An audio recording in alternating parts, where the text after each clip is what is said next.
now that it's been 5 years and you have told me that you are now wanting to leave Korea, right? What has made you get to that point where you want to leave Korea? So I think, so I'm actually moving to China in August. And in the first podcast, I actually kind of mentioned briefly that I've always wanted to move to China. It was just like the perfect time, like when. Yeah. And yeah, I just felt like 5 years is a really good amount of time, maybe to some people too long. Yeah. But for me, I love Korea. But honestly, I just think it's a nice change of pace to move. And obviously the money's so good in China, girl. Ooh. I've heard China pays like there's no tomorrow, y'all. Yeah, because like in China they see their English teachers as like as doctors, like up the like same assets, salary. Yeah, so that's why you get paid more in China than Korea. But honestly, I probably will do a few years in China and then probably come back to Korea because I do really love it. Maybe the money's gonna stop me from coming back to Korea, but I say that I will come back eventually. I don't know if I want to go back to New Zealand anytime soon, to be honest. Yeah. I think you do fit with Korea a lot. Like your aesthetic and everything matches Korea a lot. I think it's interesting because I believe that it will be the guest before you is also leaving Korea. He's been here for 7 years and now he's like, you know what? I think I've lived everything that I need to live and do in Korea and now it's time for me to go. And then I'm also having that conversation. I've had this conversation with you where I'm like, maybe I've overstayed my stay now. Maybe there's a time for me to go. There's a time and a place. Yes, and it's like, we're getting older, like, you know, maybe a change would be great. So I'm like, look at Odessa doing it for all of us. She said, I need to move. Yeah, girl, I'm nearly 30. So I kind of want to go to China before I'm 30. Maybe like stay there until I'm 30 and then see how it's going. Do you believe the whole God can't speak.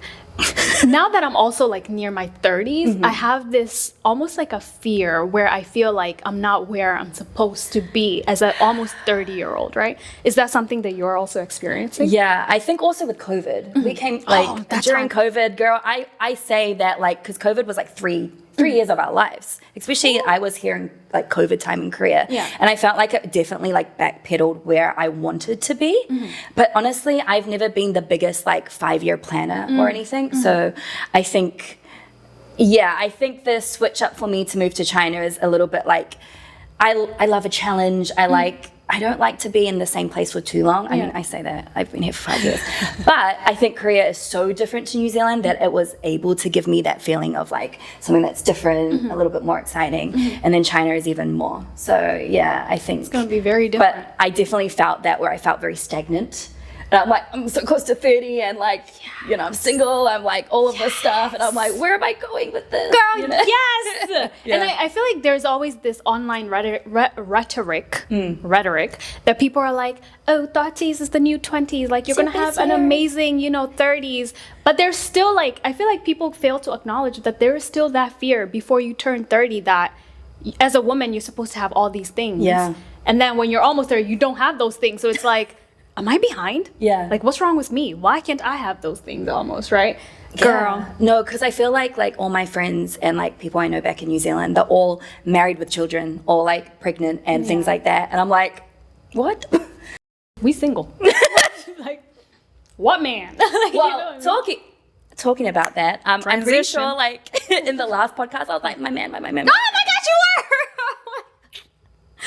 And I remember clocking it, like I was thinking about it. Yeah. Like I was already talking about like, with my man, like I don't know if I'm gonna like stay here because of what's happening and I really wanna go to China. Well, she's single. Yeah. So that's another reason why my ass is going to China is because I said to him, I said, look, if you break my heart, if you ruin this relationship, she did, my ass is going to China. I said, it's time to go to China. I think it's just because Korea also holds, we were together for 2 years. Korea holds a lot of memories. And I think I kind of just wanted to restart. Yeah. Yeah. And then once like I get new memories in China, then I can come back to like something new again. Yeah, and restart again. Yeah, because I feel like it didn't end great. Oh, girl, we'll get into that. But I do feel like sometimes I don't want to say as women, because there's some girls who like break up and move on like it's nothing. They're just like, next one. I don't think we're that. I don't think Mior does that. Those type of people. But I feel like when you break up, a lot of places that you used to go will remind you of this person. The music that you used to listen to, the things you used to do together. Especially when your ex takes his new girlfriend to the places you took him to. Now that's tea. That's tea. Yeah. And not only that, the places you introduced him to. Yeah, because I was the one that was doing all the work, you know.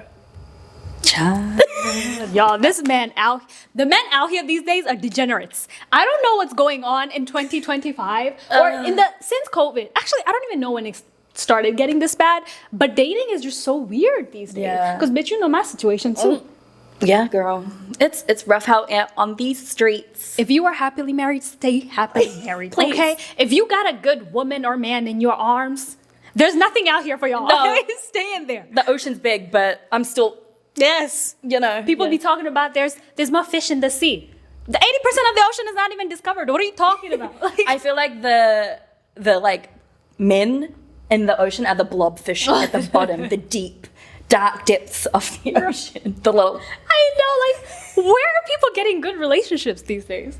girl. It's a mess out here. And I think I sent this to you. I don't know if I sent this to you, but there's like a quote that says, the first 3 months of your relationship with a man will be the best 3 months of your relationship with the man because you will see the best of him. And then the 4th month comes and you're like, oh, who's this? Who's this man? Sir, you are not who I met in the first month. Who are you? Yeah, it's that love bombing. It's the, trying to fit their place into your lives, and then they get comfortable. And then they're like, oh, she's not leaving, so now, oh, here's me. Surprise, surprise. Surprise. It's like, what's going on? It's so weird. Dating in this generation is so weird. But enough about me. Okay, let's go back a little bit and talk about your dating history, right? Yeah. When you first came to Korea, I'm pretty sure you didn't meet him the first month you came to Korea, right? No. How did you meet your Korean ex-boyfriend? I love when people write Korean because I also do the same shit. No, I do not it, judging.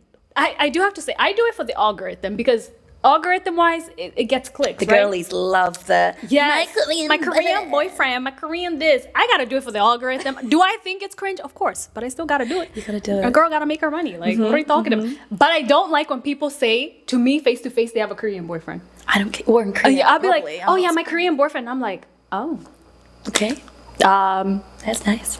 my invisible boyfriend. Like, why are you telling me about? Yeah. You don't need to do that. Yeah, that's when it's weird. But when I see YouTubers do it, then I'm like, girl, get your for bag. that, yeah. Get your.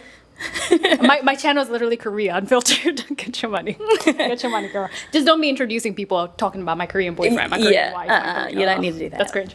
But how was your dating history before you met him? Yeah, so